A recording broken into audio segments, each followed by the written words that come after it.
এই দেখো এখানে সোনাই বসে আছে, খুব বৃষ্টি পড়ছে। চলো আমার বাড়ির ঘরের কাজ কত দূর হলো তোমাদেরকে দেখি। দেখো কেমন বৃষ্টি পড়ছে, যেদিনকেই কাজ হবে সেদিনকেই বৃষ্টি। আর এই মিস্ত্রি, তাহলে আমার রান্না বান্না কাজ এই ছেলে নিয়ে কেমন করে করি বলো? কত কষ্ট করে আমাকে ভিডিও করতে হচ্ছে। এই দেখো এইদিকে একটা ছোট্ট বাথরুম হয়েছে, বাথরুমটায় এখন টাইলসের কাজ চলছে। এই দেখো টাইলস ফিট হচ্ছে, টাইলসটা পুরোপুরি ফিট হয়ে যায়, তারপরে আবার তোমাদেরকে দেখাবো। প্রথম থেকেই তো তোমাদেরকে আমি সব দেখাচ্ছি। হ্যাঁ, তোমরা আমার পরিবারের বন্ধু, তোমাদেরকে তো সব দেখাতেই হবে। আবার ওইদিকে ঘরের কত দূর হলো চলো দেখ।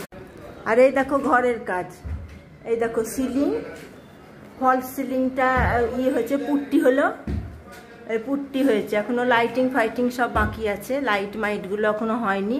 আজকে পুট্টিটা কমপ্লিট হলো, তখন আবার কালকে তো বাথরুম এখনও বাকি আছে, কালকের দিনটা বাথরুম হবে, তারপরে পরশু দিন থেকে এই দেখো মেঝে হবে, ফ্লোরটা হবে। ফ্লোরেরও টাইলস মাইলস কেনা হয়েছে, তোমাদেরকে দেখাবো যখন হবে, তখন তোমাদেরকে দেখাবো। এখন এইটুকুনি দেখানোর ছিল, ওই জন্য এইটুকুনি দেখালাম।